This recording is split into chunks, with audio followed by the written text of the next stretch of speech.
So here's the diagram. Take it out. Look at the inferior surface. And here, you can see this vessel here. You can see branches all over the place. They are your, we're just going to simply say, inferior phrenics. Got it? Okay, let's move on. Okay, the next one is complicated. Okay, why? We start with a single artery or trunk because it gives rise to other arteries that actually comes straight out from the aorta. Not this far out, but it comes straight out off of the center of the aorta, okay? And this is called the celiac trunk. So if I had to point at it, I would go here. And you're going to say, what am I pointing at? I'm pointing at something that would branch to these three branches that you see here, okay? So this would be the celiac trunk. Then the celiac trunk itself gives rise to the top branch is the gastric. If you really want to be specific, left gastric, but gastric. Okay? The middle branch is going to the liver. By the way, the gastric goes to the stomach. The middle branch here is going to the liver. It's the hepatic. And this lower branch, he would have a spleen over here. She has a spleen. Is going to the spleen. It's the splenic. Okay. Now what I did over here is I went A, B, C. The A means it's the top one. The B is the middle. The C is the lowest. Understand? That's why I did that. I didn't like their order. I went, this is, you know, not going to bring you in the right direction. Okay? So, back in here, more or less, is the celiac trunk. But then again, the superior branch is the gastric. The middle branch is the hepatic. The lower branch is the splenic. She does it also. She does it also, but she messes it up.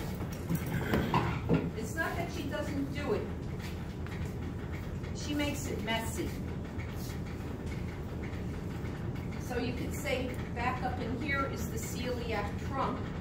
Then she makes the top one, the gastric one, really, really, really tiny. Then here's your middle one, the hepatic. Then she makes the lowest one that's going to go to the spleen really fat. He does it actually better. This is the way it really looks. They're all kind of equal in size. Understand? So why does she mess it up? Because she doesn't have them equal size, but they actually all are there. Gastric, hepatic, splenic to the spleen. All right? Okay, what's the next one? The next one's going to go to the small intestine. Okay, but where is the small intestine compared to the large intestine in terms of the way food moves through the body? It's above. So the artery going to the small intestine, superior mesenteric, okay, and that's this artery here on her, and this artery here on him. So superior mesenteric, I don't know if I can point at them both at the same time. It's kind of hard. Okay? All right. Superior mesenteric. Oops, sorry, I didn't put on it. Superior mesenteric. Okay. Next step, and you can just follow your paper. Okay? Next step is the kidney. And the gland that's on the top surface of the kidney, what is that? Adrenal gland. But really, when it comes to arteries, we tend to use the word for artery for the adrenal gland, suprarenal, instead of saying, you know, adrenal. I wouldn't mark it wrong. I wouldn't. Adrenal artery, but you'll notice your books say suprarenal artery. I need to do a quick drawing here. For this part, mostly, I'm not doing any story, but I want to take 5 seconds here and do something to show you. Okay? And the reason I need to do this is because people are different. Okay? Here's your abdominal descending aorta. Here's a kidney. Here's a kidney. Here's the adrenal gland. I'm not labeling, but okay. All right. Some people have a separate artery that comes from the abdominal aorta to the adrenal gland. So it would look like this. And then they have a separate artery going to the kidney. So this would be your suprarenal, artery. And this for the kidney would be the renal artery. If people have this, they have it on one side and they have the same thing on the other side. However, there are those of us in the room who don't have this. What do we have? We have the renal artery going to the kidney. What about the adrenal gland? The artery to the adrenal gland branches from the renal. So it looks like this.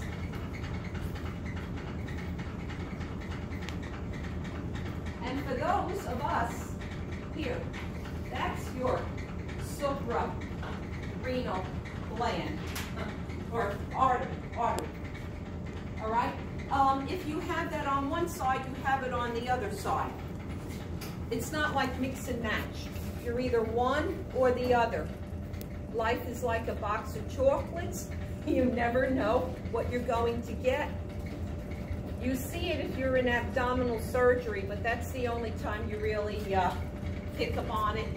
You know, sometimes some of our elaborate imaging systems can catch it, but all right, so understand that. That's important. Okay, so here's his renal arteries going to his kidneys. But the adrenal gland here, he's showing the suprarenal artery branching from the renal. Everybody see this? Okay, she doesn't show anything with the suprarenal. She just shows the renals going to the kidneys. Okay? So she doesn't do anything significant. Of some of these sticks. Okay. What's next? Look at the handout. Okay. Gonadals. Male gonads are the testes. Female gonads are the ovaries. So instead of using gonadal, you can be specific and say ovarian artery, or you can actually say testicular artery, spermatic artery, okay? This guy, all he shows is the beginning of the artery, in other words, the orifice, the opening. So this dot here and this dot here are his gonadals. They're just black dots, okay? Her, however, she does show the gonadals. Here's one. Follow it in red. And it's going too far down. If she's supposed to be a female, her ovary should be here. It should stop here, but it keeps going. So you got to wonder about her. She's had some operation or something. Okay? All right. Here's her other gonadal arteries. Follow it. And it's going down too far. She's supposed to be a female. I made a joke before she was a transvestite, okay? So, all right. You know, she has a female shape, so they kind of should stop right there, but they're not, okay? All right, but that's your gonadals, okay? What comes next? An artery that comes straight off of the center of the aorta again. This is the inferior mesenteric going to the large intestine or colon, it will branch. But you know, as it initially comes off of the aorta, it just comes straight off of the center of the aorta. See what I'm saying? All right, the celiac trunk does that, the superior mesenteric does that, the inferior mesenteric do that. They just come straight out from the center of the aorta. Here's her inferior mesenteric, okay? All right, right before we end the aorta, okay, by having it branch, there are 5 lumbar vertebrae. I don't know if you need to see this, but you know this. You know, here, 1, 2, 3, 4, 5 lumbar vertebrae. Okay, lumbar arteries. So, coming off of the abdominal aorta, left and right, pairs. Okay, 5 lumbar vertebrae, 5 pairs of lumbar arteries. Do we get to see them? A little bit. Here, put the diagram in. These are his lumbar vertebrae. So, these are pairs going, you know, one way to the right, the other way to the left. So you don't see the whole thing, you see what I call flashes of it. Here's 1, but it would go this way. Here's 2, see it? Here's 3, here's 4. The 5th one, you actually get to see the whole thing. All right? Left and right lumbar arteries, 5 of them, 5 pairs to the 5 lumbar vertebrae. He doesn't do anything, but this stuff back here in pale blue is supposed to be her vertebral column. And it kind of gets messy in here between the gonadal, but this here, and this here, 3 out of the 5 on this side, the left side, are lumbar arteries. See them?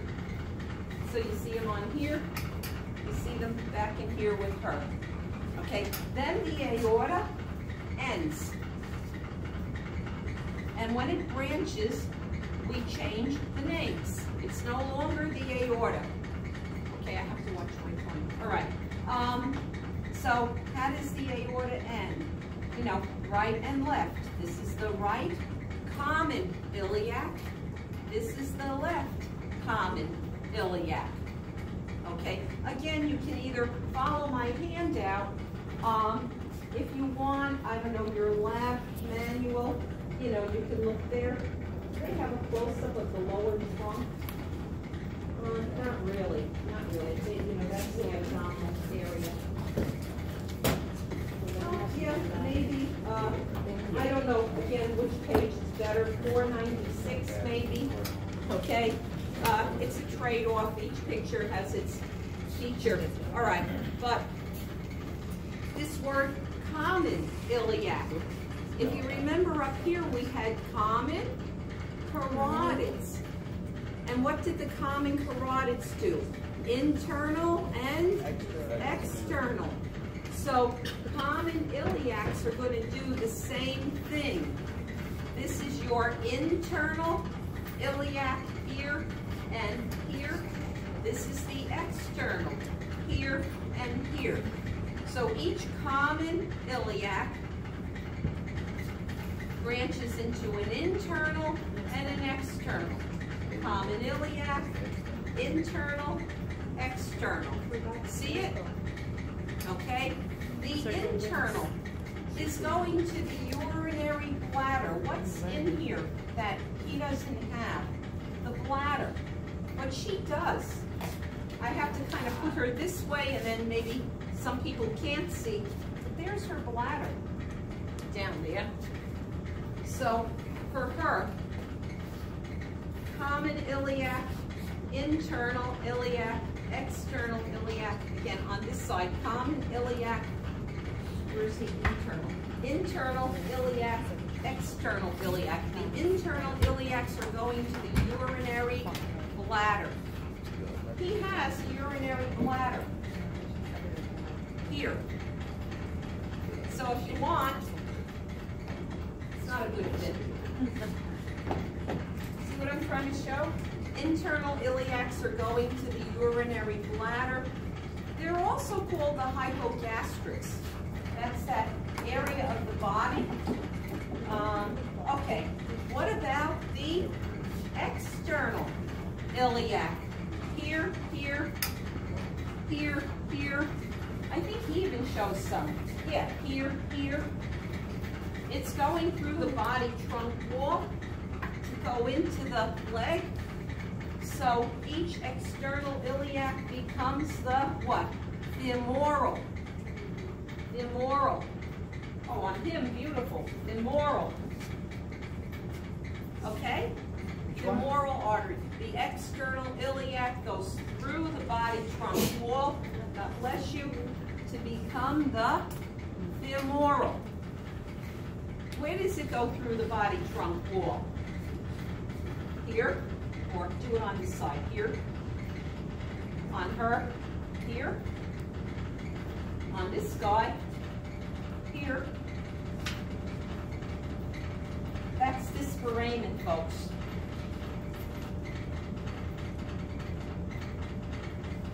What's the name? Obturator for, yeah, she's laughing. Obturator for, this. Understand? Okay, so the external iliac is going through the obturator foramen. You can say it's here or here to become the femoral. All right, now one that we can't follow it anymore here, but hold on, we're going to get a leg. But what I want you to understand about the femoral, when it comes through, it's anterior or front. But then the femoral cuts through to the back. And your femoral artery comes out on the back of your femur, your thigh. Okay, so let's get a leg. Did they put one out? No, they're all over. Right here. Oh, okay, yeah. And no, this is probably better because they take off the muscles, which is good. I don't have to mess with the muscles. Okay, now what you have to understand when you look at this is still the body trunk. You're still in the body trunk. Okay, so we're going to leave off the aorta, but how did the aorta branch? Into common iliacs, yes? This is your common iliac. Then the common iliac branched into an internal and then external. So here's where it branches. That's the external. Well, this is the external. This one is the internal going here to where the bladder would be. Understand? This is where the bladder would be. So here's your internal. There's your external going through what? The obturator foramen. And here's your femoral, and then it disappears. But I already taught you this. Where is it going? To the back. So swing the leg around, and here it is, coming out. But we're going to go, I don't know how to hold this so people can see well. Okay, we're going to go to this branch, and we're going to change the name. Back of the leg, popliteal. The femoral here becomes the popliteal with this branch. Understand? So if you're above the branch, it's femoral. If you're below this branch, it's popliteal. Okay? Then the popliteal is going to go down. Now you see there's 3 branches here, but the middle one. Okay? The middle one. That's the popliteal, and with this middle one, we're going to change the names again. Okay? This here, we have the popliteal now branching. So this becomes the posterior tibial, and this little thing here is the anterior tibial, but it's heading back to the front anterior. So walk the stick around, and there it is coming out. There's your anterior tibial. Everybody see that? But on the back, oops, I can't. Posterior, anterior. This is the popliteal. Posterior, anterior. The posterior tibial goes into an arch on your heel. You see maybe the arch nicely done here, okay? Called the plantar arch. The anterior tibial, you have to look here real hard because the muscles are red, but here's an artery, see it? That's arising from the anterior tibial. This is the dorsal pedis. And if you tie your shoelace tight, it cuts off your circulation and you get popsicle toes. Okay? The dorsal pedis actually does go into an arch, and I had it written on the paper, but you don't see it here, called the dorsal arch. I'm not going to do this week, but here, I'll give you this back. But you actually see the dorsal arch, I think, on this. So I didn't go over this at all with the arteries. No, you don't see it entirely. Okay, but okay, next week I'll probably spend some time and we'll maybe review arteries on this. All right, I haven't been showing you this, but if you go home and learn all of your arteries well, you should be able to follow this. Okay? She's looking at me. Here's the posterior tibial going into the plantar arch. Here's the anterior tibial, which is the side also, going into the dorsal pedis. Everybody see that? And they actually do show a little bit of what's called the dorsal arch there. Okay? All right. Great. Okay, I'm on time. All right. Any questions? We have done arteries. I told you between last week. That doesn't mean you're out of here, folks. But I told you last week, you know, you had a lot to learn on the heart. You learned all of the arteries. This week, next week is something else. More to throw at you. Okay. I'm reserving whatever